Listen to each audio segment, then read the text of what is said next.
తీసుకుంటాం, అలా తీసుకోకూడదు. నేను చూపిస్తాను, అలా కూడా తీసుకోకూడదు. ఇప్పుడు చూపిస్తాను. సీనియర్ అది ఏదైనా ప్రసాదం, ఎవ్రీథింగ్ ఈజ్ ప్రసాదం. అలా తీసుకునే ఛాన్స్ ఆ పిల్లకి లేదు. ఎందుకని అసలు లేదు లేదు. అలా నేను ఎన్ని చోట్ల పిల్లలకి నా పై వస్త్రం అప్పించి మళ్ళీ వెనక్కి తీసుకున్నాను. యాక్చువల్గా ఈ బట్టలు ఇలా డిజైన్ చేసిన ఎదవలు హిందువులు కాదు, కానీ వేసుకునే ఎదవలు మన ఎదవలు. మా అమ్మ చెప్పేది చిన్నప్పుడు వాళ్ళ ఊరిలో, ఆ అమ్మాయి ఎలా ఉంటుందో ఆ ఆడలకు కూడా తెలియదురా. ఎందుకమ్మా ఎందుకు తెలియదు అంటే, వాళ్ళ ఇంటి గుమ్మం ముందు మేన ఆగేదంట. మేన పల్లకిళ్ళ అందులో ఎక్కేది, తెర వేసేవాడు, మళ్ళీ ఆ డెస్టినేషన్ వచ్చాక రీచ్ దిగి. మనం ఎవరికి కనపడాలి బాగా? దేవుడు ఒక్కడికే కనపడాలి లోకానికి.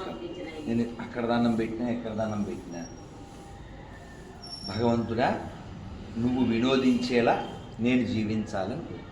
లోకం వినోదం మనకు అక్కడ, ఆయన వినోదించాలి, ఆయన మనల్ని చూసి ఆనందించాలి. ఇందాక ఒక అమ్మాయిది ఏదో బయట వచ్చింది, మీరు ఏం కోరుకుంటున్నారు, అందమా వ్యక్తిత్వమా అని అడిగారు. ఆ పిల్ల బలి చెప్పింది, అందం కరిగిపోతుంది, కాలంలో కరిగిపోతుంది.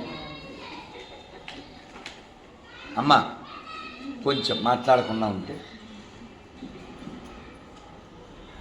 కాలం కరిగిపోయి కాలంలో ఇది కరిగిపోతుంది.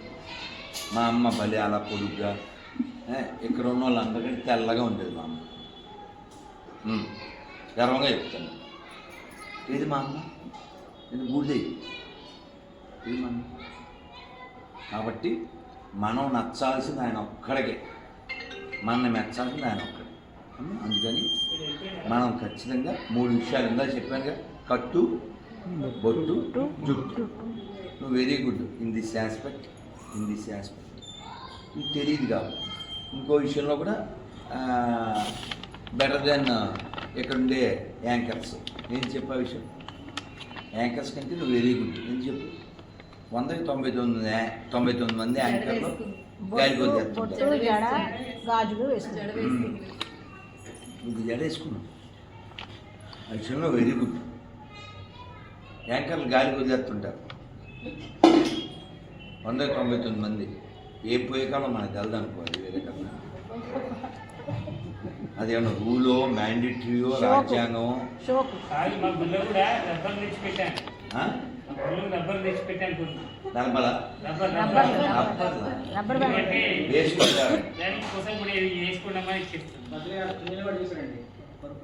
అమ్మా ఇంకో విషయం మీకు తెలీదు, తెలుసు. ఇక్కడికి వచ్చినప్పుడు యాంకర్లకి చున్నీ లేకపోతే నేను మరి ఇంటర్వ్యూ ఇవ్వను.